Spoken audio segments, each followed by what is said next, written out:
Personalization is not a one-size-fits-all.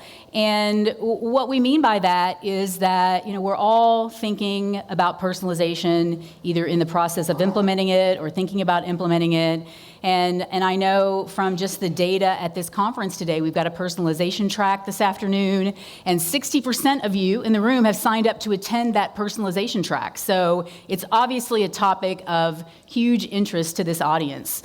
But it's something that we continue to struggle with as marketers in terms of once we get an introductory level of personalization going, how do we advance from there?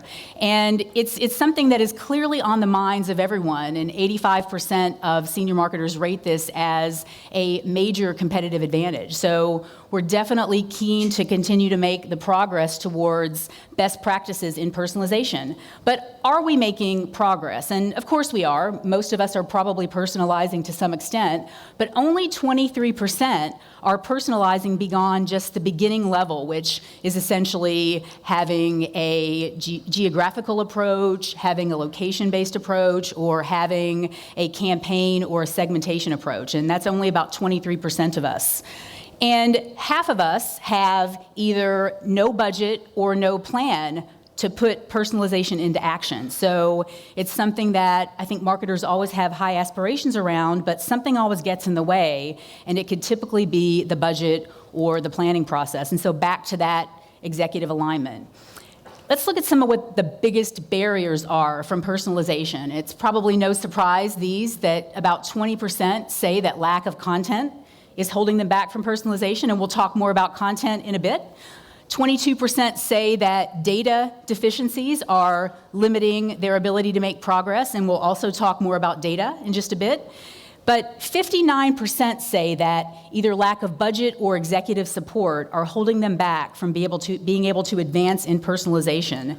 And it's just a fact that it's very complicated to articulate a personalization strategy and then go and get the buy-off needed from the executive team to be able to secure the needed budget and then start down the timeline path.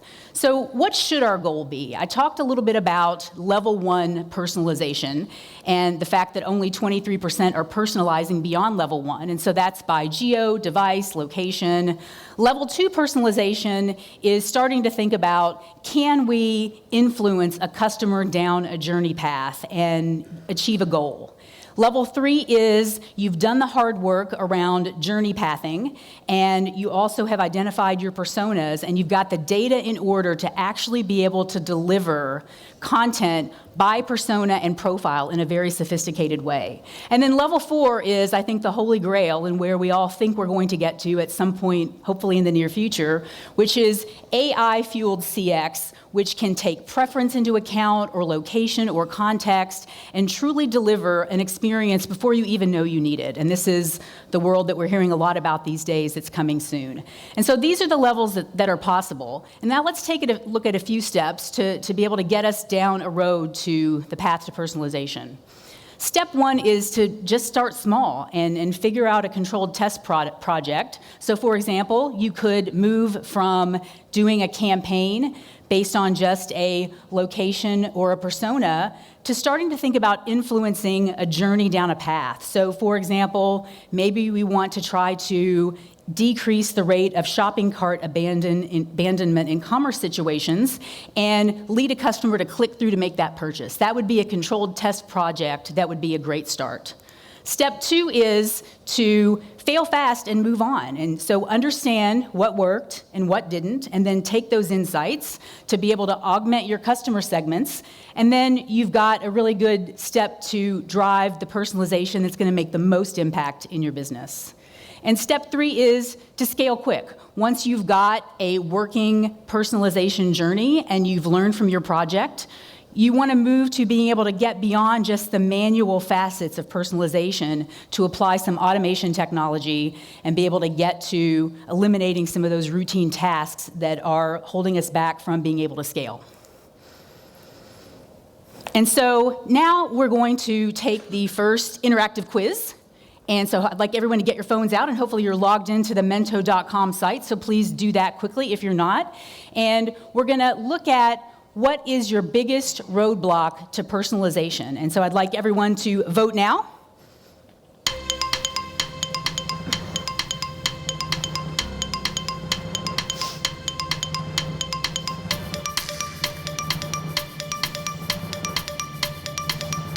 Love this.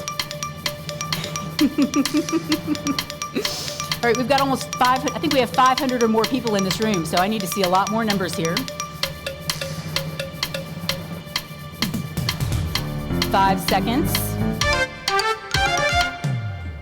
All right, I think we get the gist of it here. Thanks everyone for voting. So interesting that the top roadblock is access to the right data. And as I mentioned, we're going to talk more about data in just a few minutes, but we're actually pretty equally spread here amongst these, with don't know where to begin coming in number 2. And so I think, Sitecore can help you with that, so we can talk about that throughout the day. And then executive alignment and support, which kind of maps back to what we've been talking about. So thanks so much for participating. I think this is very interesting and kind of gives us an indicator of where do we go from here.